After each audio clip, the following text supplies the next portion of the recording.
तो रूस यूक्रेन की जंग अब विस्तार के बिंदु पर आ चुकी है। लेकिन जंग का यह विस्तार सिर्फ यूरोप तक नहीं होगा, बल्कि भविष्य की जंग में अमेरिका, रूस और चीन टकराएंगे। और यह हालात के आधार पर लगाया गया कोई अनुमान नहीं है, बल्कि ट्रंप ने खुद इसके संकेत दे दिए हैं, जिसके बाद 3 महाशक्तियों के बीच जंग की तैयारी भी शुरू हो चुकी है। लेकिन ये तैयारी किस पैमाने पर हो रही है, अब आपको ये दिखाते हैं। ये चीन के वो घातक हथियार हैं जिनकी क्षमता का अभी तक कोई सटीक जानकारी नहीं बता सका है।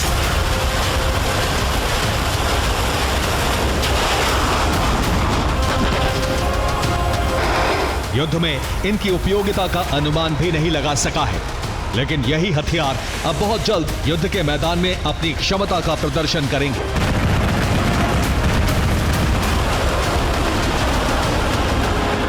ये कोई अनुमान नहीं है, बल्कि ऐलान है, और ये ऐलान किया है ब्रिटेन के मंच से अमेरिका के प्रेसिडेंट डोनाल्ड ट्रंप ने। रूस का मददगार चीन करीब टकराव के दिन। दरअसल अमेरिकी थिंक टैंक्स के अनुमान के आधार पर ट्रंप ने उन हालात का जिक्र किया है जो रूस यूक्रेन के युद्ध का विस्तार है।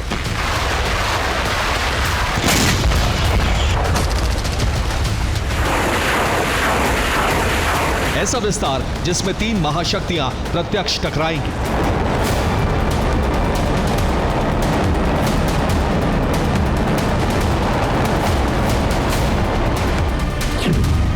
दरअसल ट्रंप ने कहा है कि यूरोप अगर चीन पर टैरिफ लगाता है तो संघर्ष रुक जाएगा, क्योंकि रूस का तेल खरीदने वाला चीन सबसे बड़ा खरीदार है और चीन के पास रूस जैसी दूसरी शक्तियां भी मौजूद हैं। अब कूटनीतिक भाषा में समझा जाए तो ट्रंप के बयान का मतलब एक ऐसी जंग की भूमिका बना रहा है जिसमें सुपर पावर देशों के बीच जंग छिड़ सकती है।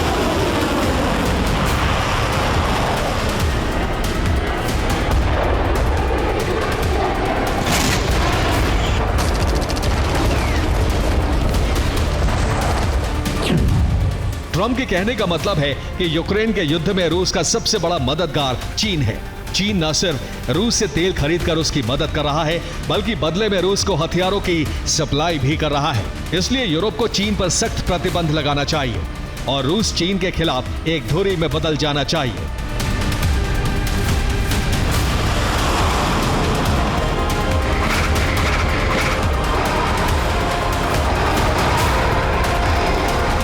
ट्रंप के बयान का मतलब इतनी आसानी से इसलिए निकाला जा सकता है क्योंकि जिन हालात में यह बयान दिया गया है वो भविष्य की भीषण जंग की तैयारी के हैं।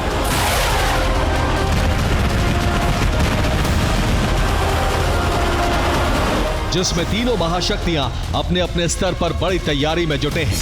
अब इसमें सबसे पहले अमेरिका की तैयारी देखिए।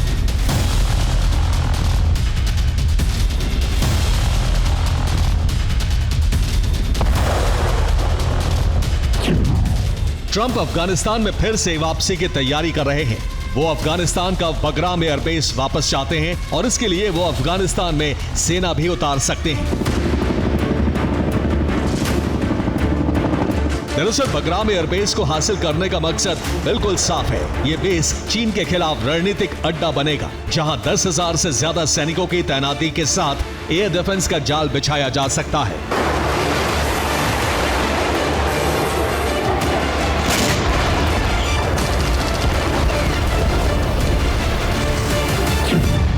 और ऐसा इसलिए क्योंकि बगराम एयरबेस से चीन के न्यूक्लियर सेंटर करीब है। इस बेस से चीन की न्यूक्लियर वेपन फैक्ट्री की दूरी सिर्फ 1 घंटा है,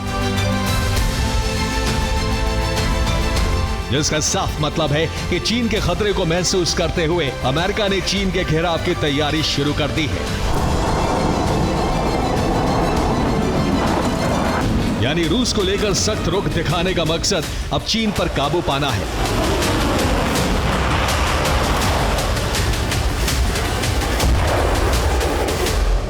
लेकिन क्या चीन और रूस भविष्य में होने वाले टकराव की आशंका से जुड़ा कोई कदम नहीं उठा रहे हैं?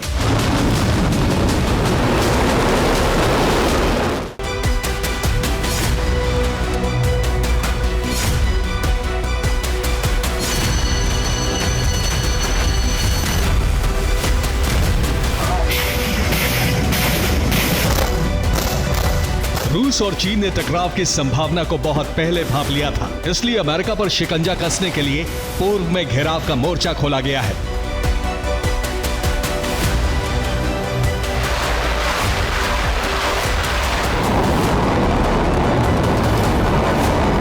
जहां पहले अमेरिका के सुरक्षा कवच में महफूज देश में मौजूद यूएस के बेस तबाह होंगे और फिर समुद्री मोर्चे पर तैनात अमेरिकी बेड़े ध्वस्त होंगे। इस तैयारी का प्रमाण सिर्फ रूस चीन की संयुक्त तैयारी नहीं है, बल्कि रूस चीन के पक्ष में शामिल देशों की बढ़ रही ताकत भी है, जिसमें सबसे अहम भूमिका है उत्तर कोरिया की। इसी भूमिका को निभाने के लिए रूस ने उत्तर कोरिया को घातक तकनीक दे दी है। दावा है कि परमाणु पनडुब्बी बनाने के लिए रूस ने एक रिएक्टर उत्तर कोरिया को दे दिया है और ये सैन्य साझेदारी यूक्रेन के खिलाफ युद्ध में रूस की मदद के एवज में मजबूत हुई है।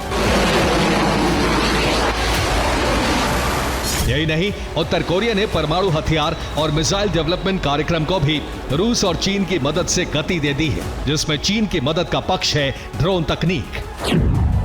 वो तकनीक जिसके जरिए उत्तर कोरिया ने एआई ड्रोन तैयार कर लिए हैं। इन ड्रोन का टेस्ट भी किम जोंग की देखरेख में पूरा कर लिया गया है और दावा है कि उत्तर कोरिया के पास जो ड्रोन हैं, वो निगरानी और हमले में सक्षम है।